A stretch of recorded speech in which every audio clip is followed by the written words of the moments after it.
more than my affection for Surf Rider. On Monday, I was mounting my bicycle that was fixed in, I thought fixed, it obviously wasn't, into a training, set of training wheels, and it fell over. And I hit my head. I know. I didn't lose consciousness, I didn't have a concussion, but there are probably more blood vessels in your head than anywhere else in the world, and it bled. And I got it treated, so there's this like nasty gash on the back of my head that I'm sure would be a horrible distraction if you ever had occasion to look at it. So I'm wearing a cap so that none of you have to be confronted with what happened to my head. And with that, why don't we just go ahead and start? I'm Pedro Nava. I'm the chair of Little Hoover Commission. I want to introduce the other commissioners who are here with us. So far, we expect some others. Vedette Brigas is right here. Have Yana Sidley, just wave your hand a little bit, and then Vice Chair Sean Barney. We also have with us Deputy Executive Director Terry Hardy, Project Managers Tamara Lazarus and Crystal Beckham, and Analyst Sherry McAllister and Imran Amaji. I want to introduce our newest analyst, Julissa, where are you? Julissa Delgado. She just came to us from Senator Hertzberg's office, where she was a legislative aide.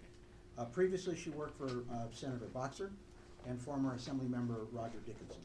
She graduated from the University of California, Davis in political science with minors in Latin America and hemispheric studies and Chicano studies. So welcome. Thank you very much for joining us. On this meeting, we're going to provide the Commission an opportunity to follow up on the issues that were raised in its 2016 report called Fixing Dentical.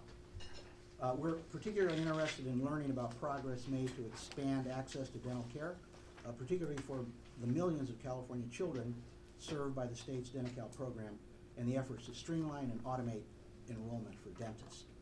Jennifer Kent, who is the director of the California Department of Health Care Services, along with, is it two of your colleagues or one? Just Alani. Okay. Will provide an implementation update on the recommendations from our report. She's also been asked to describe the department's progress towards implementing legislation enacted last year to achieve a 60% utilization goal for children and expand provider enrollment. There'll be an opportunity for public comment following the testimony of the witnesses. Please notify the Commission staff if you'd like to provide public comment on this topic. We have speaker slips for you to fill out. Following the updates, the Commission will conduct other business as detailed on our business agenda. I want to thank the witnesses for the written testimony, as well as for the material that I think we got yesterday, right? Last week, and then there was one other piece of information that came in late last night. Okay. So as you provide your testimony, if you want to summarize the points so that we can focus our time on the discussion. Ms. Hardy, if you'd be so kind as to let us know who's going to speak first. All right. So good morning, Jennifer Kemp with the Department of Healthcare Services. So to the members of the commission, if you don't know my background or history, I have worked at this department now. This is my third, I would say, tour of duty from the standpoint that I was first appointed there in 2004 as a deputy director. I left and went to Health and Human Services Agency under the previous governor, and then worked in Governor Schwarzenegger's office for about 2.5 years. When he was termed out of office, I didn't know what I really wanted to do, so I went back to the department as an associate director, helped negotiate an 1115 waiver that we had just negotiated with the Obama administration to do an early implementation of the Affordable Care Act. And then for those of you that are familiar with state service, I had exempted myself from the PERS system because I didn't think I would ever stay long enough to vest, so I spent my entire time of the Schwarzenegger administration outside of PERS, and my husband said that basically I was an idiot and I needed to get back out into the private sector. And so I went out into the private sector, did some consulting, worked for another trade association, and then when the previous director, Toby Douglas, said he was stepping down, it hit me like a bolt of lightning that perhaps I needed to come back and help both smooth some of the work that had been done around the Affordable Care Act, as well as I think that there's a deep commitment by a lot of us in terms of how do we improve the system in California, how are we good government people. I've spent pretty much my entire career in Sacramento, either in the building or in government in some way, or trying to influence government in some way. So I was appointed by Governor Brown in 2015. I think within a week of my appointment and taking it over as director, we had a hearing in the legislature around the DentaCal program. It was not a great audit. I think that my attitude, and I think this is shared by the state Medicaid director, Mary Cantwell, and others, was that the audit definitely demonstrated that we needed to do a lot of things differently. I think you'll hear from us today, and I hope that we provided this in written testimony, is that there's pretty much not any part of the program that we haven't looked at, evaluated, talked about either changing or we have changed. We have physically located the dental program up on the 6th floor next to my office, which Alani was super happy to actually do, to be moved out from Rancho Cordova. We installed a new division chief, which is Alani Jackson, which I think was also kind of a critical management hire on our part in terms of getting somebody into the job that we felt confident in her, dedication and devotion to making this program better. Secondly, there have been three notable legislative actions taken by the legislature, and obviously in cooperation with the governor. There was a rate restoration. There had been a 10% rate restoration, or a reduction in rates that the legislature restored. We have done a lot around certain administrative issues to kind of improve the program, and then this past summer there was a negotiation with the legislature to not only restore the remaining adult part of the adult benefit that had been taken away in 2008, but also to give the dental program about $165 million in Proposition 56 funding.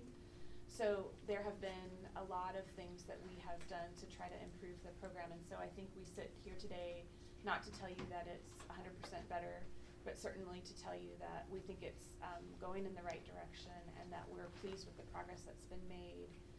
There have been a lot of partnerships that we have really worked to strengthen with the Dental Association and others around the provider community, and so just kind of stepping through some of the requests around your recommendations.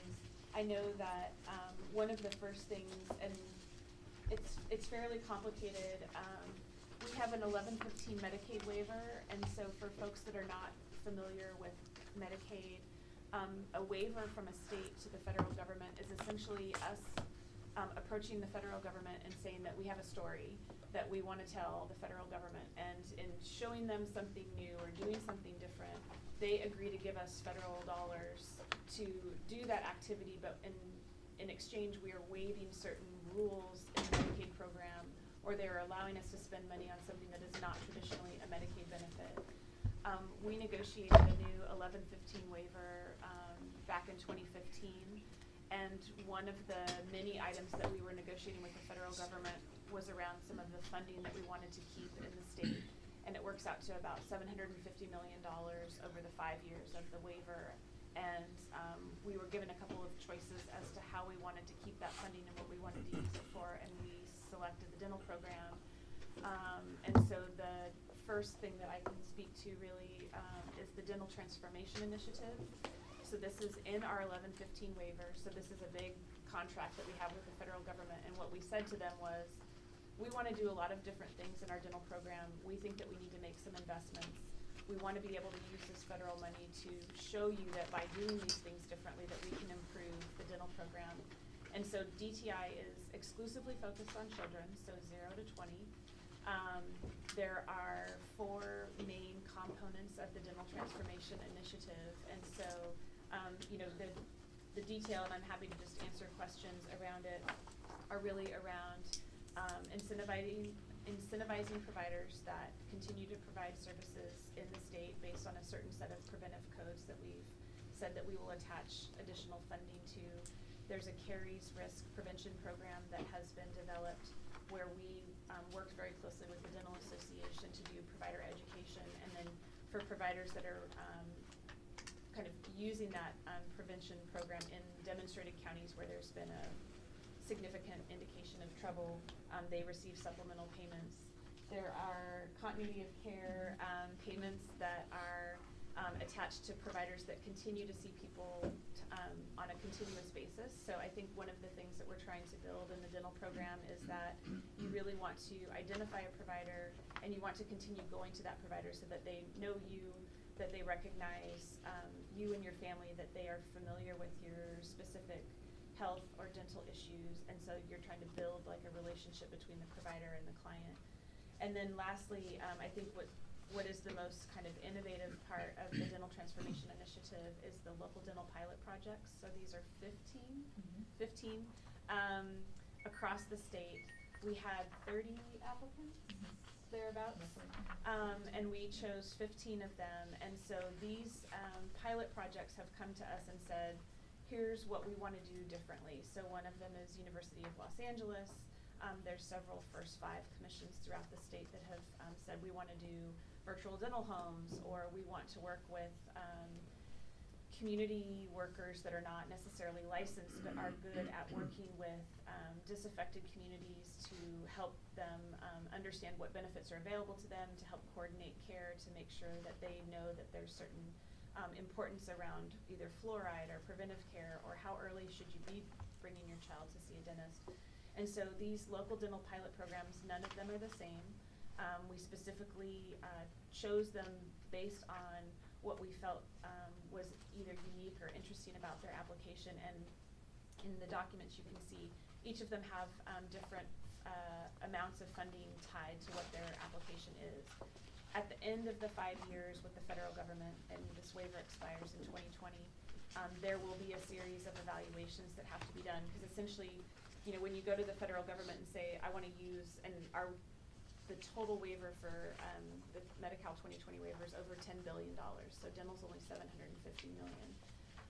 We have to go and evaluate all these different components of our waiver, and we have to be able to demonstrate to the federal government that in letting us do something different, that we improved care, we increased access, we reduced costs, you know, whatever the piece of the initiative is that we are seeking continuation of. So I will maybe just stop there, and I'm happy to answer questions, and certainly if there's other specific items that you want to hear around, either around Prop 56 or other parts of the dental program that we've done administratively, I'm happy to kind of treat it more as a conversation than as a presentation. Just let me indicate that we've been joined by Commissioner LaFarga and Commissioner Byer. Let me ask any of the commissioners if they have anything they want to say at this point. If not, we have more time for discussion. Apparently not. We'll get there. But you know, one of the things that Commissioner Byer often talks about are metrics and how you measure things, and how do you know you're doing better than you did before. And I'm sure that we'll get to that at some point, and I'm assuming that, I don't know whether there's anything about that in the material that we received recently. Okay. But what I'd like to focus on, because it's just easier for me, is the recommendations that the Little Hoover Commission had set out before.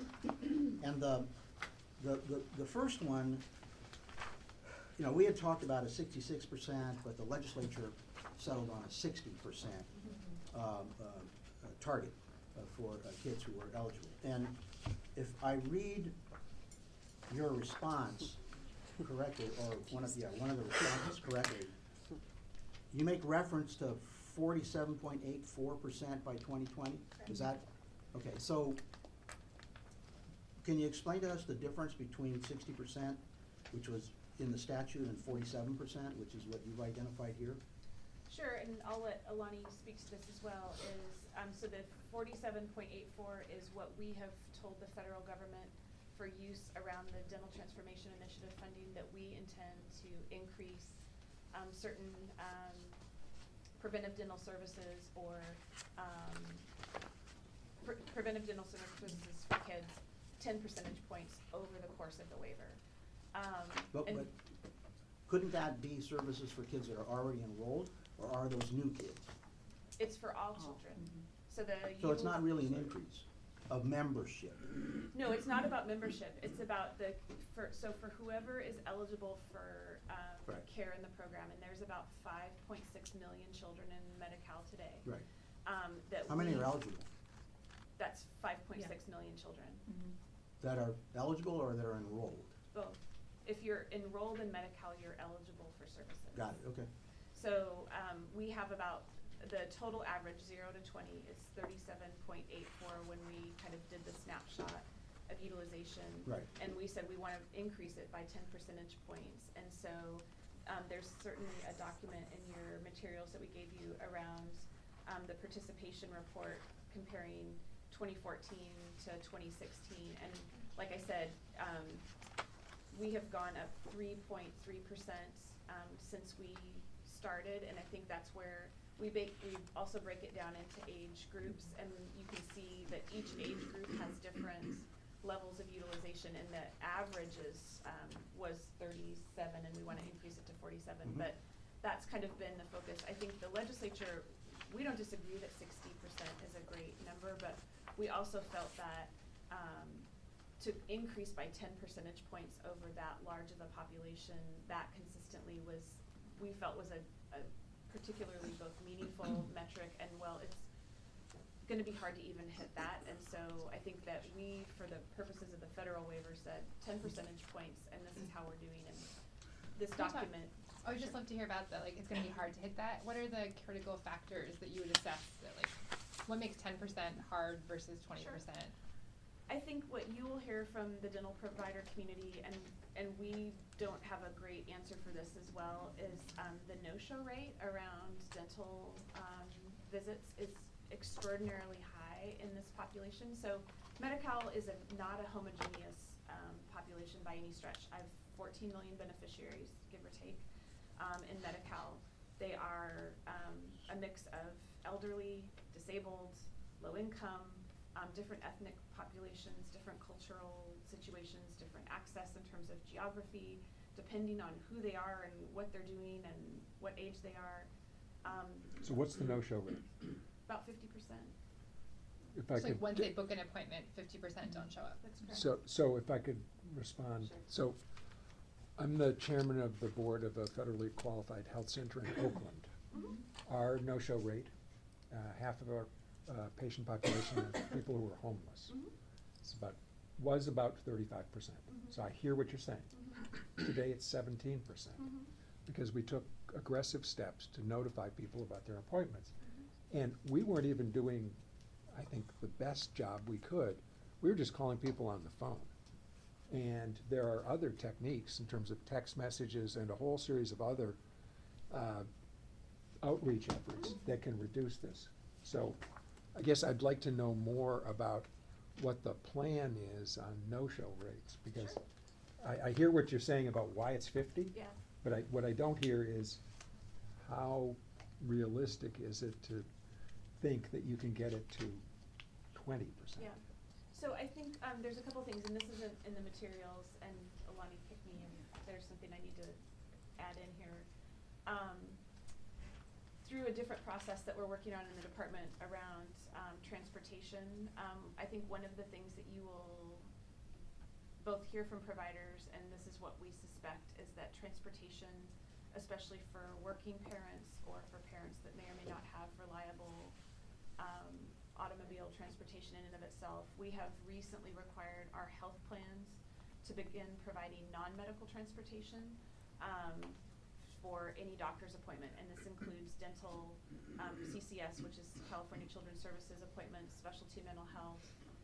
And I think that what we are hoping is that by requiring our contracting health care plans to provide this transportation benefit to anyone that asks for it, will both help increase on the no-show rates. And it's obviously not a silver bullet, but that was something that we felt was a potential barrier that we're trying to work very hard to remove, and that went into effect in October. Alani, I don't know if there's other things you want to say Yeah. around the no-show rate. So I would just add that, right, one of the focuses of the Dental Transformation Initiative and the incentive payments is like we're trialing, it's an opportunity to see, do these incentive payments drive a different outcome in access or utilization. And so specifically for domain 3, continuity of care. I don't know what domain 3 is. Continuity of continuity care. of care. So domain 3, increased continuity of care, is one of the 4 domains in the Dental Transformation Initiative, and it specifically is doing, as Jennifer mentioned earlier, it gives a flat rate incentive payment to provider service office locations that establish a dental home for these kids to see them on a 2, 3, 4, or 5 year period, and that's to really that incentive going to make them do what you're saying, do additional outreach, make sure they get back in the door, come for their recall exam. Same thing with all really. So if you're a dentist and you have, like the federally qualified health center, 75% Medi-Cal, so it's similar population, right? So is there behavioral economics fix to this? So I mean, Richard Thaler just won a Nobel Prize about behavioral economics, and if you were to ask him, my guess is he would say, well, you need to nudge the dentists by providing them with some kind of reward system. So if you take your no-show rate from 50% to 25%, you get paid more. Well, pretty soon there are going to be a lot of dentists calling people up the day before their appointment. So if they bring people back, they get paid more. They get the incentive payment. Do they And know so that? They do know that, yes. They do know So that. what I was also going to say is that we have aggressive outreach efforts statewide. Domain 1 is statewide, which is the increased preventive services utilization.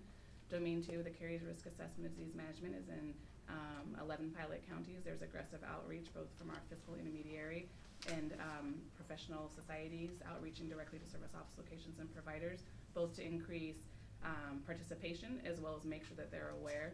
Domain 3, the same thing. There's 17 pilot counties in the continuity of care that are consistently outreach to. So percentage of counties doesn't mean anything to me. What's the percentage of the overall population? I mean, if you have 11 counties, it could be 400,000 people in a state that's pretty We big. chose the counties that had the most problematic scores of children getting utilization. So we specifically targeted counties that had. High restorative and low preventive utilization. You're still not addressing the question. So Kern County isn't Los Angeles. What I'm trying to figure out is pilot programs that address 10% of the state population are interesting, but not going to move the needle very much. If you've got 40% of the state in your pilots, then I would think it's going to be more meaningful. So what are the dimensions on those pilot programs? Well, so each of the domains that we chose had specific data and criteria around it. Would we have liked to have done it statewide for everything? Sure, but we have $750 million. So we're capped at a federal level in terms of what we can spend. And part of the whole reason around a Is demonstration. Los Angeles in the pilots? In the local dental pilot programs they Yes. are. Okay. And they're also part of Domain 1, which is statewide. Okay. So, but on our website, and if we didn't send you the link, we can follow up with you. Each of the fact sheets have the counties broken out by their population, and so for each of the domains, and so you would be able to find the information you're directly asking. You're asking me how many beneficiaries are in each of the pilots. So. Can I follow up on Commissioner Byers' question? And when you say that your no-show rate has dropped significantly, and you're calling people who are homeless, so is that all you're doing, or because the population here that we're seeking, that you're dealing with, are primarily kids who hopefully are in school. Mm-hmm. So, do you email the schools so that they know, because then there's not a question of are they truant, they're in a doctor's appointment. I mean, there's other ways sort of, and to just set up an email is not a lot of work for somebody, and you just start getting the emails. I understand our schools are already burdened. I'm not really suggesting that, some administrator calls up and says, hey, Joey, did you go to your dentist appointment? But having more people know that Joey has a dentist appointment will increase, I think, the likelihood that Joey will make it to the dentist appointment. So. There's some medical privacy issues why we wouldn't share that. Okay, so you get into HIPAA rules and stuff on that? Because Okay. they're not a covered entity. So Okay. it's especially when you're dealing with an underage child that has either a parent or a guardian, the communications would go to the parent or guardian, and unless they had authorized the school to receive that information. But to your point, I think that we're working really closely with the Dental Association and others in terms of reach out to the community of dental providers to say, we are providing these incentive payments to you, and the understanding and the expectation is that these people not only come in, but the providers get paid for having them come in, right? So the more preventive services that you provide, the more that you can earn as a dentist in supplemental payments, both on Prop 56 as well as on the dental transformation initiative. And that was one of the documents we provided, which is how much money has gone out the door already in the various domains. And so I think that's the benefit of these waivers is you try this and you track it very closely in terms of data, and then we are able to go back to the federal government and say this not only did what we said it was going to do, we now have a leg to stand on to say we want to do more of this, and this is why we want to increase it in terms of we either want to take it statewide or we want to incorporate it into our program more broadly. And so that's what the purpose of a demonstration waiver is. So with 50% of no-shows and putting that burden on the providers to ensure that these people show up, and you're providing the incentives, have you got any feedback from the providers that this is worth it to them? That the incentives have value from the perspective of the burden on them to ensure that these folks show up? Well, both utilization has gone up and dollars out the door has gone up. So, we're not, when you're running such a massive system, it's not like, we have it's not like we're calling every single dentist and saying, hey, how's it working for you? But we look at kind of these aggregate indicators to say, does this look like it's working? So, when we restored the 10% reduction 2 fiscal years ago now, utilization jumped pretty significantly, right? So that was our first indication of, okay, providers are paying attention and this is important to them. And so that was kind of the first.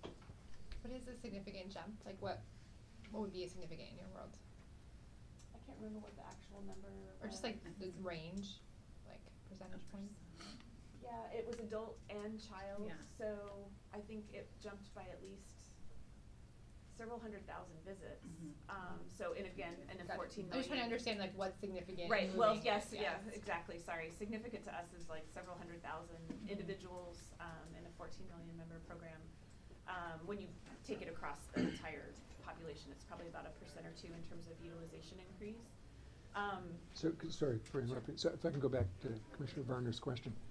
So, and I don't want this to sound like a commercial for Google or anyone like you can that. say it, I can. Yeah. So I was in a meeting recently with somebody from Code for America, and we know them from our work on citizen-centric government. And they were talking about the ability to use big data to assess regulatory impact, which was your question. And they described a world which I didn't even know existed, which is that you take a beta version of a regulation, you put it into place, you get feedback from the users, and then you modify the regulation before it becomes final. This is possible to do if you don't rely just on the stovepipe of data that's collected by the government. Rather, you integrate with other social media sources, Google searches. There are a whole bunch of other things that can indicate an answer to Commissioner Varner's question. I would hope that you're exploring those, because it is possible to figure out faster what's going on than just using government sources. Okay, and I don't think you got a chance to actually fully answer my question, which was, when it comes to thinking about like why is 10 percentage points in this overall goal hard, you started to talk about no-show rates as being a big driver. It sounded like you were going to go down a list of maybe some other key drivers that were big impediments. So I wanted to give you a chance to. I think that so 2 things. So I think you have a population that we are aware of that is not kind of homogenous, so it's not like us, right? There's a lot of people in Medi-Cal that have really unstable both economic circumstances, housing circumstances, work-related circumstances. And so I think, for some of us to say, well, it's just a dental appointment, why can't you get your kid there? And we're like, well, if you're a single mom with 4 kids and you don't have a car and you have to take 3 buses and, so I think we try really hard to think about, and that's why the transportation, I think, was really important for us to work with the plans on getting that in place for not only medical appointments, but for dental appointments. It's calling, but it's also making sure that there's more critical access points. And so Delta Dental has been working again on provider outreach, which is how do we bring more dentists into the program. I grew up in Mariposa County, so if you've ever been up there, it's, you know, it's where Yosemite is, but I didn't even live in Mariposa, which is 1,769 people. I live in El Portal, which is 639 people and an hour away. There's one dentist in Mariposa County, and he doesn't take Medi-Cal, and he never has, and he never will. And for a lot of reasons. Some people don't want to take the population. Some people don't want to deal with the hassle. Some people don't want to have no-show rates, you know, blocking up their calendar. And so part of our interest in expanding access points is also helping drive a place where people want to go. So it's like supply and demand, right? Yeah, So you're talking yeah. about two different sides. Is that how you guys, I'm thinking, how do you guys think about this? Like, do you have like a bar chart that says, like, this is our target of the people who are not utilizing it. Most of it's supply, some of it's demand. Like, what are the most effective ways we can target getting the biggest increase? I'm just curious about, like, at that very high level of goal setting, how you think about, more like educating me, Yeah. like the most important drivers, the biggest things you can do kind of to make the biggest gains in the shortest amount of time. So provider behavior is one on my bar chart, right? You have to be willing to see the patients.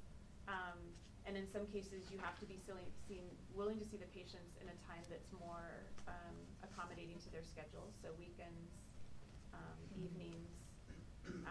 You know, I can't stress enough how important the federally qualified health centers are for dental. They, so in all of our utilization numbers that we give you, none of the FQHC visits are included in this, and so it is a lapse in our data because they bill in different settings. So it's both increasing the availability of services in the most accommodating of ways for beneficiaries. It's helping remove barriers to getting to that appointment, and it's increasing the number of providers more broadly.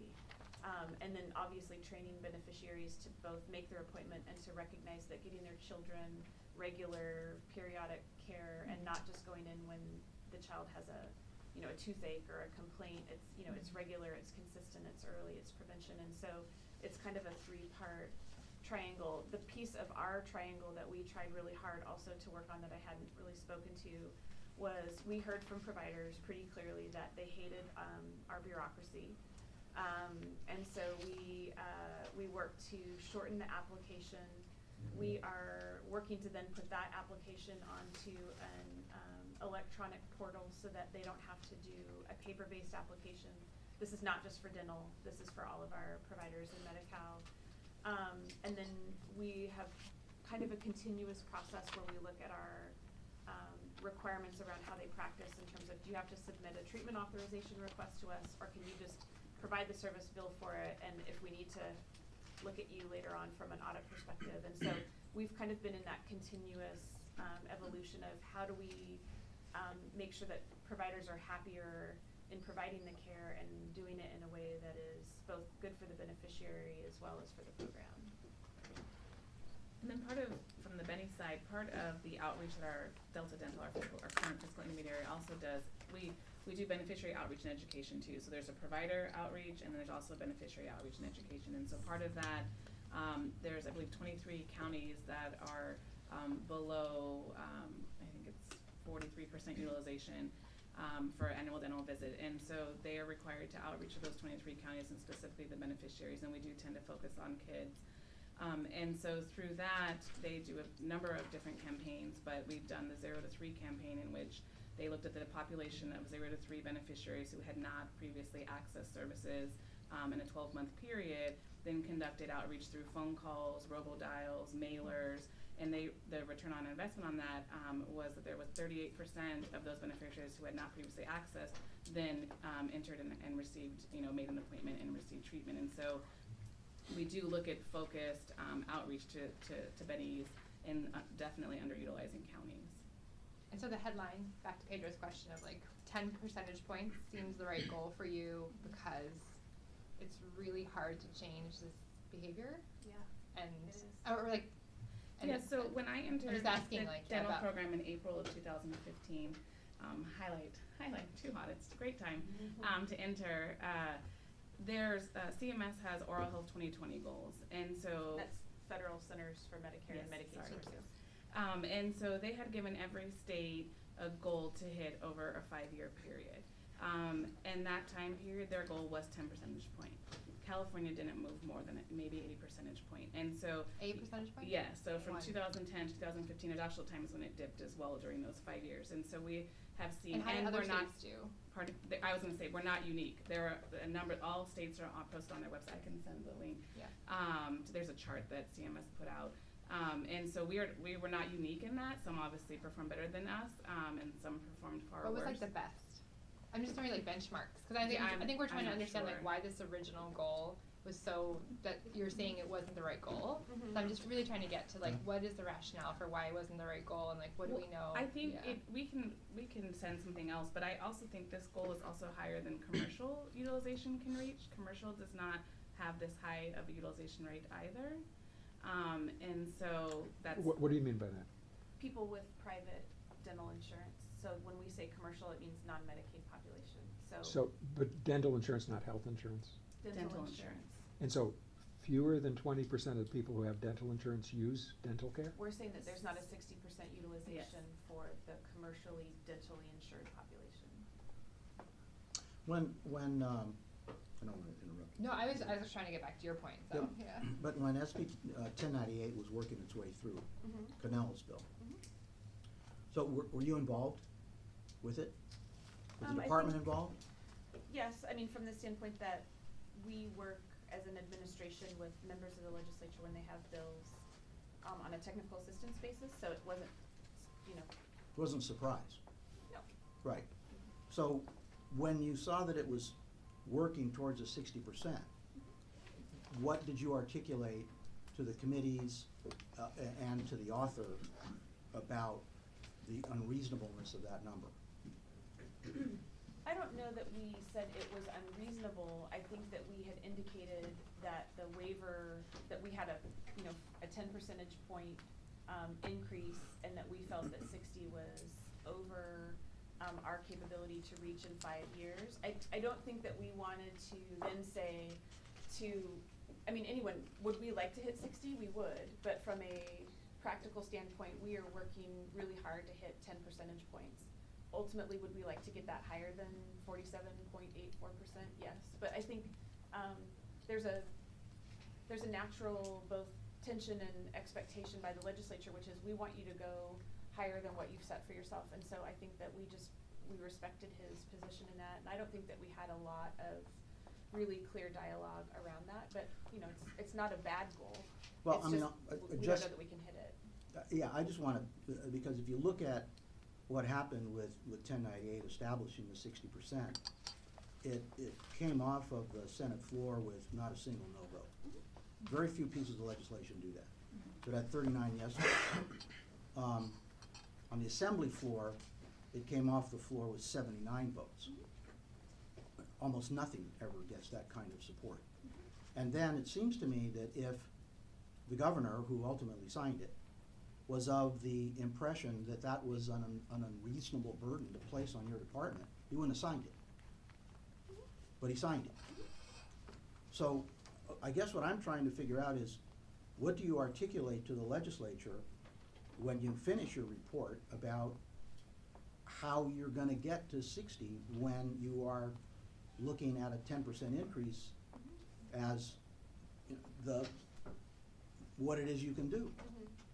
Well, I think, we're working on our first year of evaluation now that would be. And I'll tell you something.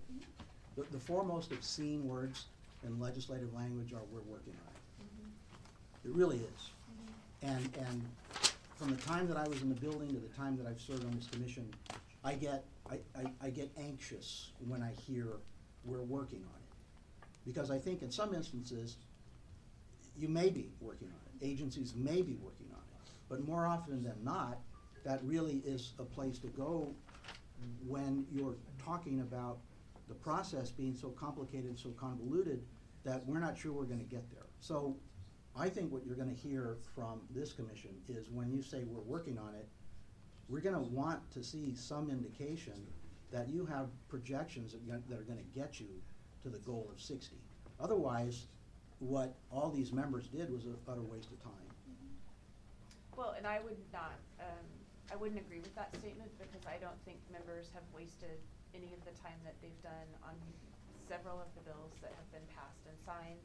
I certainly wouldn't discount the budget negotiations that took place, which have given us a significant investment in the dental program. You will see in this data, when we break it down by age range, that numbers are difficult. And you don't like to hear that we're working on it, but progress takes both time and effort and steadfast. You know, we are not able to spend. I could not do anything differently other than say that we are doing everything every day in combination with our staff and with the federal government and with our provider community to increase utilization. It is not something that I can just flip a switch and say, great, all of a sudden, I just delivered 60% utilization to you.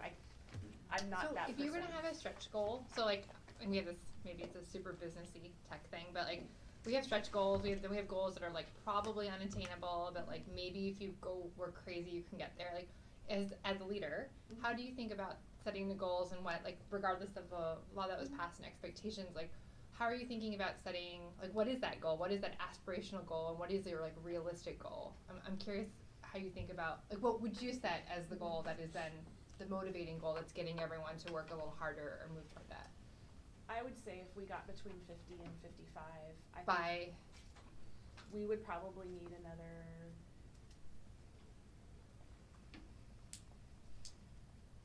probably 4 to 5 years. So from 2022, 50 to 55% utilization by 2022 would be, is that your stretch? Okay. Yeah, that's a stretch. And, So- and so- that's contingent on federal Yeah. dollars still continuing to show up.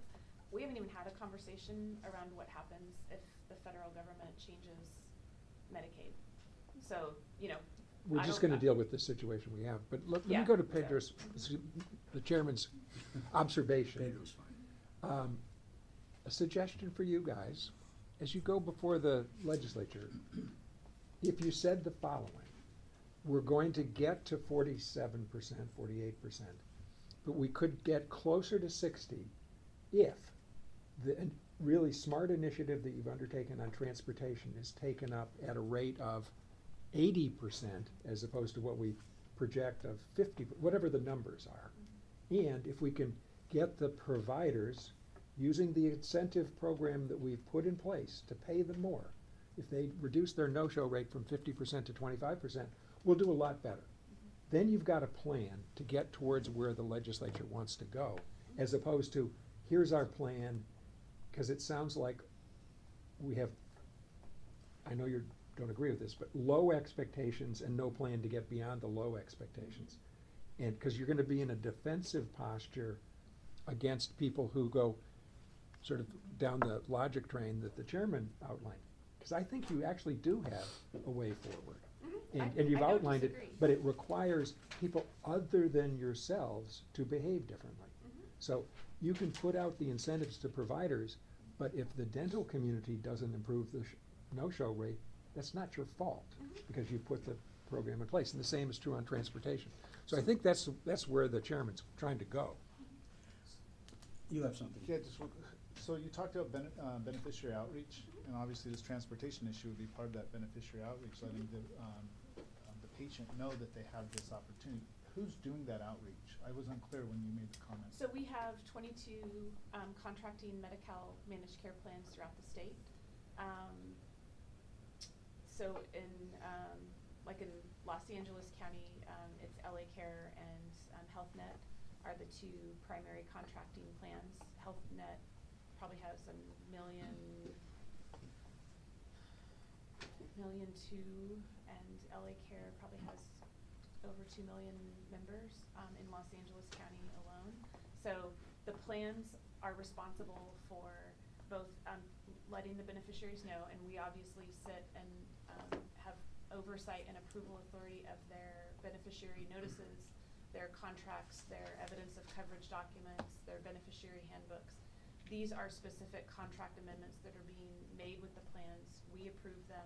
They have to be in all languages. You know, there's threshold languages depending on the county and part of the state. And then their member call services, we look at their call center scripts, we look at all of those different things. And so we're talking about doing a specific beneficiary notice to say there is a non-medical transportation benefit that is available to you. That's traditionally like a mailing, and when you mail 14 million pieces of mail, for those of you that are elected officials, you know what the read rate is on a mailing versus something else. And so we're trying to think through how do you make sure that benefit is both known and used. Part of it is beneficiaries, part of it's providers, and then part of it's the health plan. And so, but the plans themselves are the both responsible for paying for it and for arranging for it. And are they accountable to you? Yes. And you follow the metrics on the success Yes. rate? We have, it's a completely different topic, but how we set rates for the plans. So we don't negotiate rates in Medi-Cal. We get their data, so it's based on the plans and counter data. We trend it with our actuaries. We look at utilization. We have certain things that we do, and then we give them the next year's rate. Transportation is a part of that benefit, and part of it is that we will be looking at utilization for new benefits, and this is a new benefit. So our actuaries will actually be looking to see that what they projected for utilization actually holds up, and if utilization is either over or under, we would make adjustments in the rate to accommodate that. So if they're not both making sure that people know about the benefit or not providing the benefit, that'll show up in the rate data, and then we have different changes about how we make those accommodations. But plans, by and large, with the exception of dental, with the exception of specialty mental health services, which are county responsibilities, plans are responsible for pretty much all care for our managed care beneficiaries today. You said with the exception of dental? Dental's carved out, so fee-for-service dental, so Denti-Cal, what you're talking about, is a different delivery system in Medi-Cal. There's, essentially I have 6 delivery systems that we oversee. Managed care, fee-for-service, dental, specialty mental health, substance use delivery, and CCS, which is California Children's Services.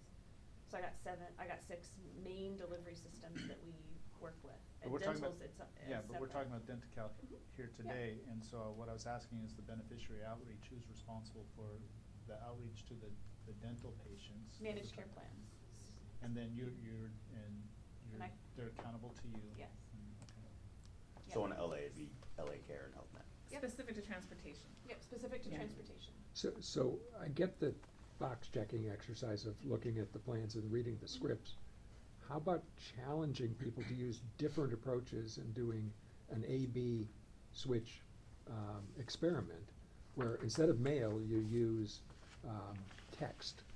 Instead of mail, you use some other systems, and see which ones work better and which ones work better in which populations. So a And to lot of get our- real-time feedback and change if it shows different outcomes. A lot of our plans use text right now with their beneficiaries. That wasn't my question. Mhm. Why don't you do A/B testing? Do you know what I'm Okay. talking about? Mhm. Why not?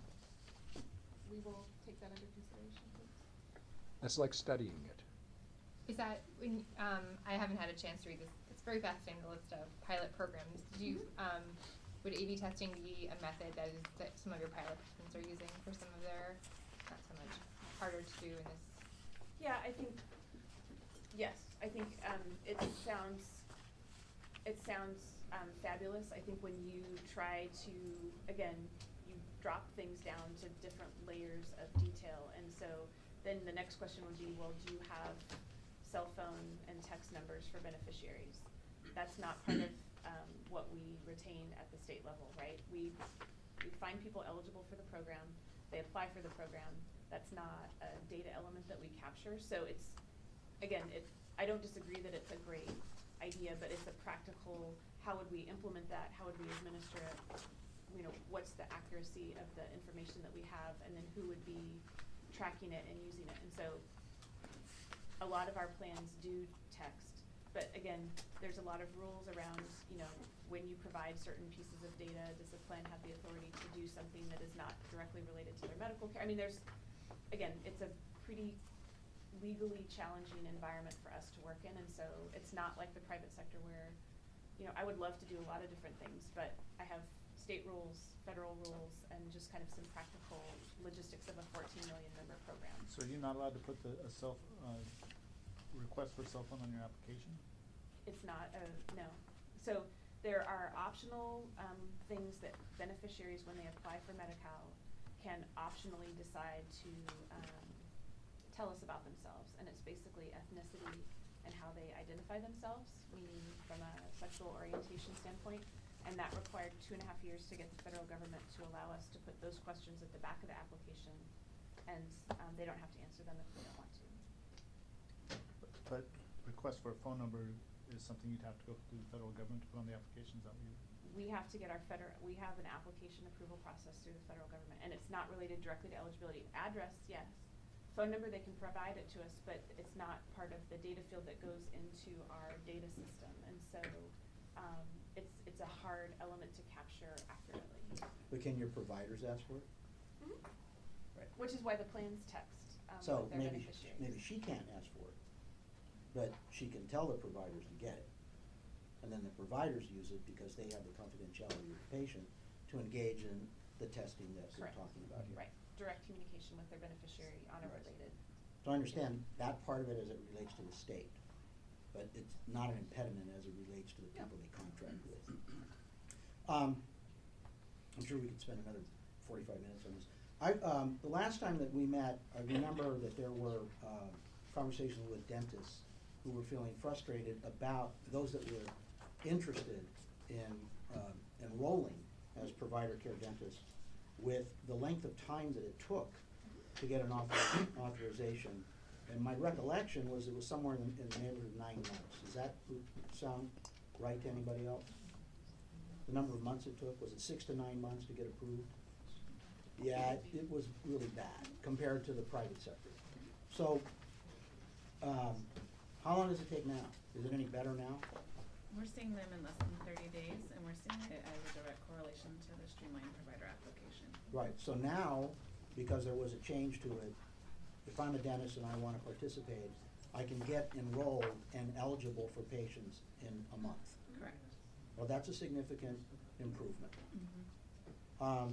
One of the other areas that people complained about, the docs complained about, was reimbursement times. In the private sector, it was within 30 days. Through the state, it was significant. Yeah, it was significantly longer. What do you understand to be the time period from submission of invoice till they're paid? I mean, I'd have to track an actual invoice, but check rate is weekly. We do a weekly check rate Yeah, to invoices. providers. I know, but you may issue checks weekly. That doesn't tell me what happens to it when it's submitted. From the time it crosses your transom until somebody says, please pay this, Mhm. how long is it? Well, I mean, I'll get you the actual stats from Delta Dental, which is the person that or the entity that pays all of our claims. I would like to say clean claims are paid in less than 30 days, Mhm. and we do weekly check rates. So again, if you're a provider that is billing us on a regular basis and seeing patients, we're not holding clean claim. payments. More That challenge. what you may be hearing is, and it's Cheaper. possible, I just don't know, depending on whether it's we call it a clean claim. Mhm. So if you provide something that doesn't have something attached to it, then that, Could you know, prolong it it. just like kicks it out of the claim system, and this is for both managed care and for fee-for-service. And then depending on, or if you're asking for, like in Medi-Cal around durable medical equipment, if you're trying to get a motorized wheelchair, those are all manually processed because they're expensive and difficult, and they don't just kind of glide through the system. And But there's by- been a lot of fraud. And there's been a lot of issues with that. And so by and large, if you're just a provider that is just seeing patients, doing preventive care, you're doing everything that you're supposed to, I'm thinking you're getting paid in less than 30 days on your Okay. claim. If I could follow up, so Sure. my recollection is that it was the processing time, which was horrible, but it was also, and I'm gonna be vague about this because I don't remember the details, a lot of concern about what I'll call micromanaging of dental claims. That is, things that were pretty obvious that should happen were being reviewed and re-reviewed and delayed. And I see people in the corner nodding their heads, and I'm assuming they know what I'm talking about, and we'll hear from them. But how have you all addressed the findings in our report about claim delays on these non-clean claim submissions? So I think one of the examples that we gave you in the documentation is we removed the treatment authorization to submit x-rays in order to do restorative. I was in the department when we put that requirement in, and that we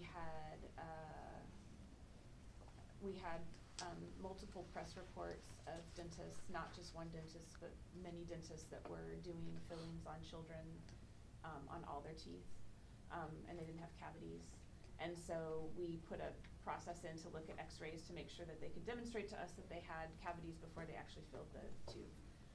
And from a historical perspective, that makes logical sense, but then you kind of get past that point in history and you say, why are we still doing this? And so I think when I started and when Alani started, we said, okay, we need to kind of look at some of these log jams where we have something in place, it was there for a reason, and is it still reasonable to have that there? And so we removed that requirement.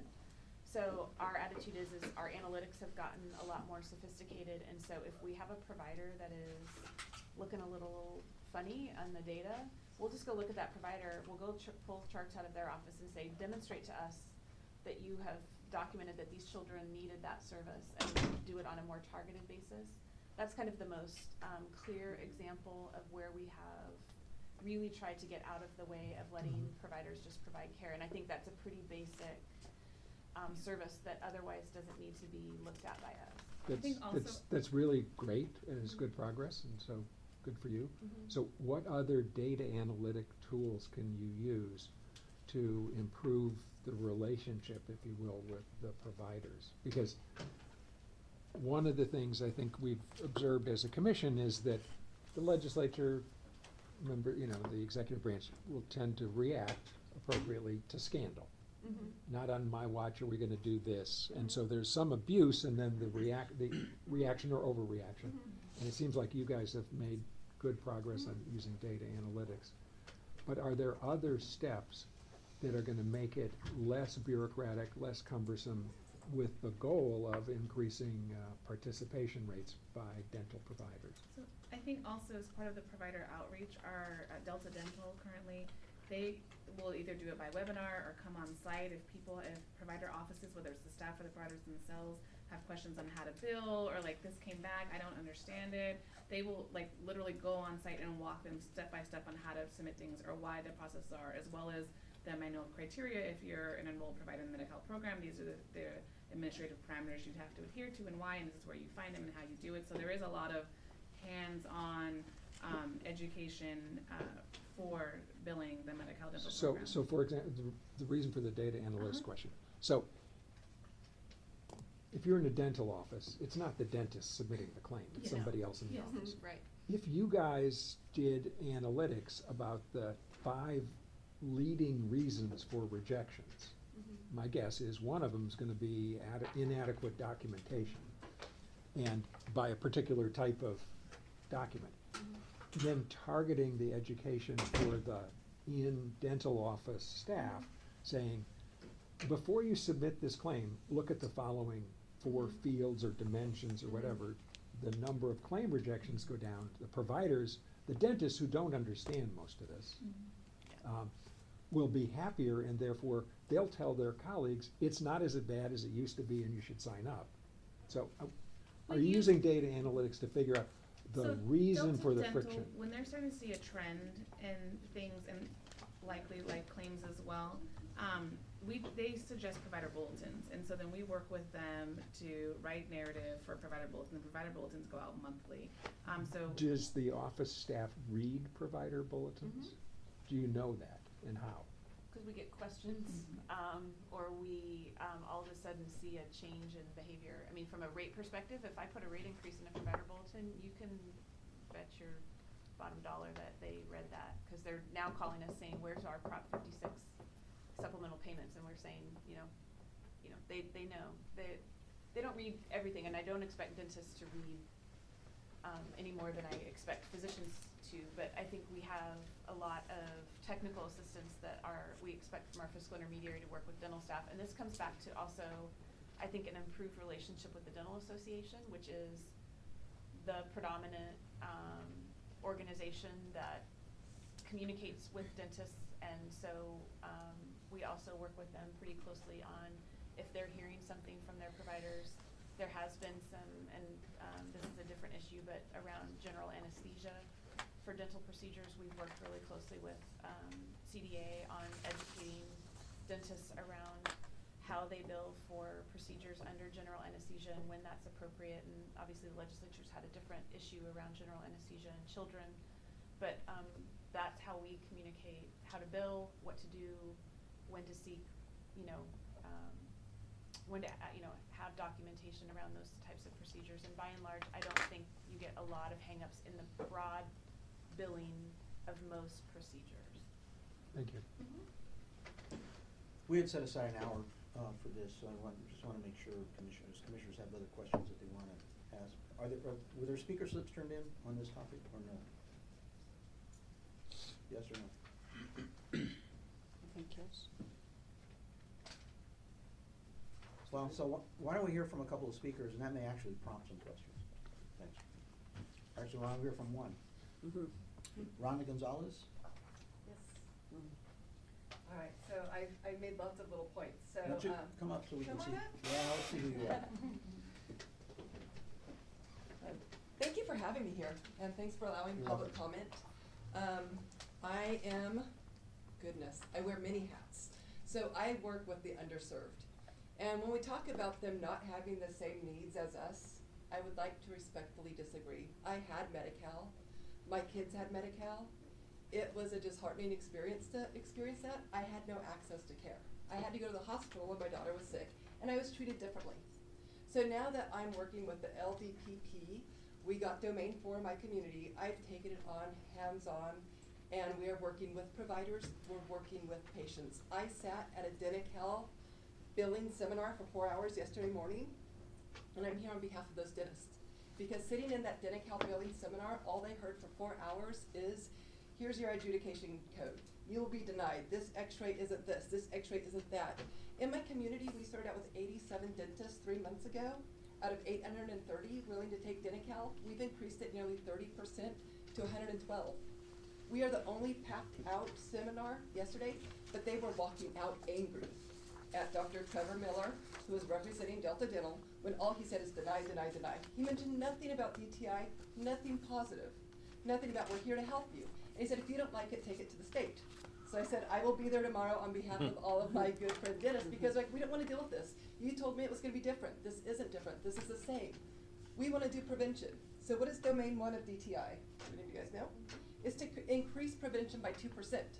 So if you're a dentist with 0 patients for a benchmark, guess what? Anything over 2%, you get 75% over SMA.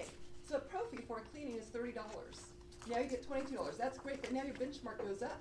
So the next quarter, guess what? In July, my dentists are calling me saying, I didn't get my payment. I can't keep achieving it. So it's like putting this carrot that you can't achieve. So if you're maxed out in your practice and you saw 1,000 kids, now guess what? You can't keep going over that. So now you're back to $30. There's no incentive over the next 3 years for them to continue to increase prevention because they can't achieve it anymore. Domain 2 is in only 11 counties. And that is to provide caries risk assessment, motivational and nutritional counseling. So that's great. They get additional funding for that. But in these 11 counties, some of them only have one dentist, like Mariposa. There's another provider called the RDHAP. It is within their scope of practice to provide caries risk assessment. They're not being recognized in the DTI domain number 2, and there's 650 of them throughout the state. So they can help access to care. And they're not being utilized, and they're not being recognized. So that's another disparity I see. Domain 3 is in 17 counties. Thank God I have that in my county. Because again, my kids that are seeing that dentist, they get an incentive to come back year after year. So that dentist gets $40. So guess what? They called me excited. I got a $20,000 check. They're excited about Domain 3. Domain 4, we're doing what you guys are talking about. We are engaging. We have 24 outreach health educators. They're calling families. They're meeting the dentist. In our system, we know who every dentist is because this is what we hear every day. There's these large corporations, and when they say, hey, I had 12 fillings on teeth that didn't need it, we're locating them. But my question is, how can we keep incentivizing that provider? We know who the corporations are. We know who's doing the fraud. How come they're still allowed to do it? And that's, I guess, my question is, if we have SIRS, how come we're not utilizing it? because I've got people that don't wanna go back. They've been strapped down, and I can tell you who that provider is. It's the largest player in the field in the state of California. They see 13 million low income, and they're growing, they're multiplying. So that's what my private dentists are up against. So I feel I have two separate set of rules. I submit a TAR, it gets denied. They go across the street to that DSO, that dental support organization, that corporation. They come back with the 5 TARs that I spent a year trying to authorize that were denied. They get them done there, plus they get 5 more that weren't necessary. Like, we quit, we're done. Because we're being looked at. If it was me, I'd have the dental board after me. But how do they continue to grow? So then the last thing is with talking about engaging with partners. I know you're engaging with CDA, but have you asked CDHA, the prevention specialist? Have you asked ARCA? I mean, we have a ton. My developmentally disabled patients, because I work with the regional center as well, my ICFDDs, they were being paid every 3 months. Last year, they took away the ability for them to have every 3-month deep cleanings. These are people that live in nursing facilities. They can't adequately brush and floss. Because of that, they live there. But they're saying you get a prophy. Does anyone know what a prophy is? A prophy is for a healthy mouth. They don't have healthy mouths. They have periodontal disease. 70%, according to the American Academy of Periodontics, have periodontal disease. Now they're saying you have to take x-rays. You have to prove they have periodontal disease. Have you tried to take an x-ray on a patient with dementia? You walk out and they turn their head. So they said, well, let's submit photos. But less than 3% got approved with photos. So basically those patients have getting like a full mouth debridement once a year. You say, I'm watching periodontal abscesses form, but what they need and what they previously had access to, they no longer get. And they say it's because of fraud. But I go back and I say that if you have a system to locate fraud, let's use it. So I'm just here, I want access to care from 0 to 100 years old. My patients want it, they have the same wants and needs that we do. And my dentists want to give it, but they want less restrictions. They want less TARs.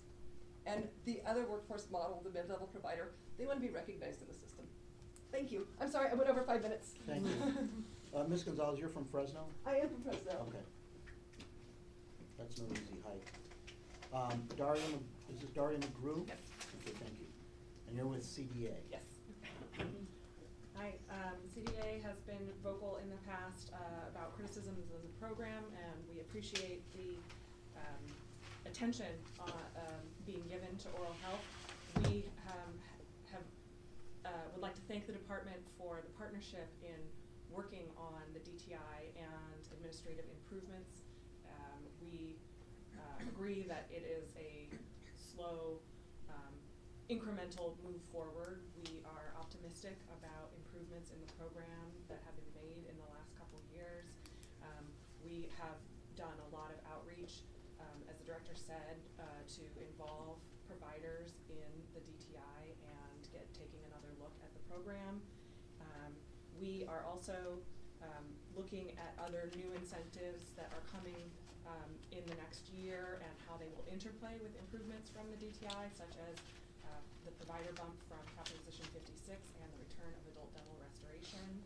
And we are hopeful that these can be implemented in a way that improves the oral health of all Medi-Cal beneficiaries.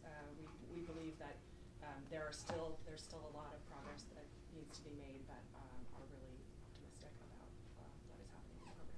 Thank you. So can I Thank ask you. questions? Of course. So I've got a bunch of them. So you guys were pretty vocal in your complaints. You seem very muted today.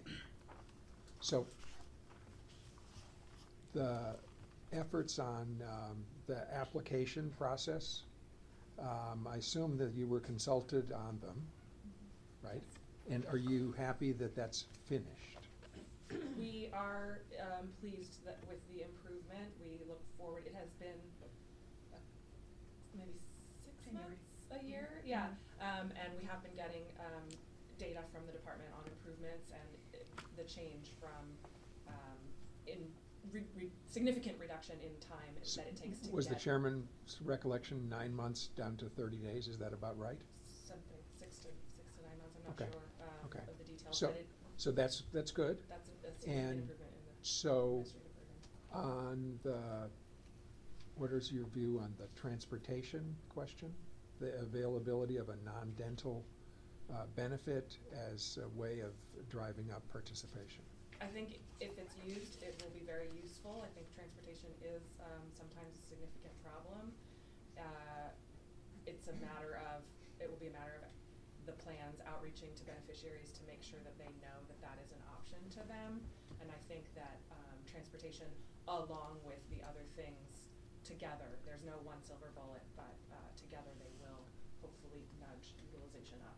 Okay, so on the no-show rate question, so when you guys are sitting around in private and dentists are talking to dentists and office managers, et cetera, it seems like it's in their best interest from a time motion study point of view to have people show up because it's more efficient. You can see more people, you can make more money, right? So is there an effort by the association to foster best practices so that you can see what works and what doesn't work? Leave aside the state. I mean, you guys own part of this, maybe you own all of it. So what are the best practices in terms of getting people to show up? I don't know them personally, but I do know that that is an effort. We have a whole practice support department that works with providers to optimize their practice, whether it's commercial or public payer, and they do advise practices on It would seem like best ways would to be good for us optimize to that. hear from you the details on that, because it's easy for us to complain about the state, but you guys own part of the problem. And if we don't know what you're doing, it's gonna be easier for us to blame you than them. Okay? I hear you. Yes, I will take that back. Yeah, maybe you could provide staff with that information. Like, for example, I don't have insurance, I pay out of pocket, but my dentist sends me a text. Says confirm or no. I type Same C, thing. I think comes that's back pretty and standard says now. Yeah. congratulations, Anyway. see you in the office. Yeah. So it would be I good just for changed us it as my own to name. know, as we talk Big about call. increasing participation and getting people to appointments, what it is that your association is doing. So, and lastly, on the billing question, can you just comment on what the state officials said in terms of, are you happy with the processing of bills that are submitted by your members to Delta Dental and to others? Or do we have to clear the room? Just kidding. I'm not aware of significant delays in average rank and file getting my checks on time. So what you said in our last public hearing is no longer true? It could be that I'm new and I wasn't there then. Could you provide staff with data on that question? Because the change in view is startling. I think And, that and our- that was a our- motivation for the legislature to act, Mhm. was the concerns of the dental occupation. And I think this, personally, I that think the the state's been concerns- very responsive. Yes. But if you guys are not telling us everything, the next time you come back with complaints, I don't think people are gonna listen a whole lot. I think the concerns were around administrative burden, not the time from when I submit to when my check arrives, but the complaints were more focused on pre-authorization requests and administrative hoops that are jumped through, so different from the timing of when my check arrives. Right, but if you could go through the perhaps. top 5 procedures about which you complained the last time, and it seems like the state's been really responsive on the x-ray question or on the general anesthesia question. Are those problems solved? That's They're what we not need to know. Solved improvements. We've But, seen well, okay, improvements. that's like study, okay? It's all relative. If there was a hair on fire screaming problem when we had a public hearing, and then we acted on the basis of information you provided, and the situation's changed, you've got to give us more than happy talk, okay? Sure. Thanks. Right. I mean, I think you're gonna find that we're all very policy-oriented and kind of wonky compared to maybe other places you may go. So you're gonna get those kinds of questions that when we hear that things are better, people say like how? By how much? And how did you measure it? Because otherwise, it's just, as Commissioner Byers said, it's just happy talk. But I think we're glad you're here. We're very eager to see data from the DTI. The results will be when we see whether utilization and oral health of children are improved.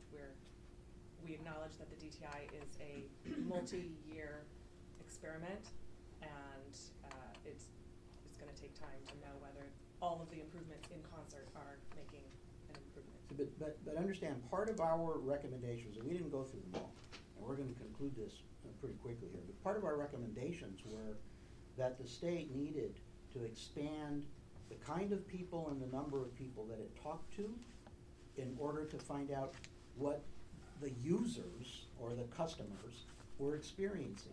And what we get back from the state is that, well, you know, we have many pathways for stakeholder input. So you're part of the stakeholders. So part of what we're asking you is, give us some more refined information that you should have from your members as to how things have improved or what else needs to be done. Because it just makes for a better analysis. Sure. Thank you. Can I ask just Yeah. one quick question that I should know the answer to this, but, so, with the no-show rate,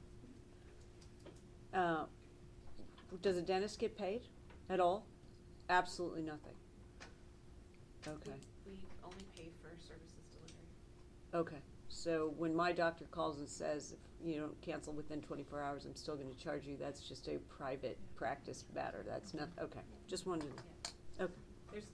There's a lot of, obviously differences, both benefits and not, right, in the commercial market versus the. Oh, I understand, I was Yeah. just curious, Yeah. I mean, I don't wanna incentivize people like, well, I'll make 50,000 appointments and I don't care if they show, cause then Right. it'll add up to, you know, my vacation in Colorado, so, I'm not trying to incentivize it, I was just curious what the answer was. Yeah, from a taxpayer perspective, we'd have a really hard time, defending that in the. Yeah. in the- Yeah, I was just Credit curious. card on file. I was just curious. Sorry. So what's your target, sorry, last question, what's the target no-show rate that you're moving toward? What's your stretch goal on that? I would love to have it in like the 25 to 30% range, right, because That's realistic, potentially. Well, that's a stretch if we're at 50 now. Okay. But I would really, and again, I'm happy to provide the communications that we have out to the plans on the transportation benefit.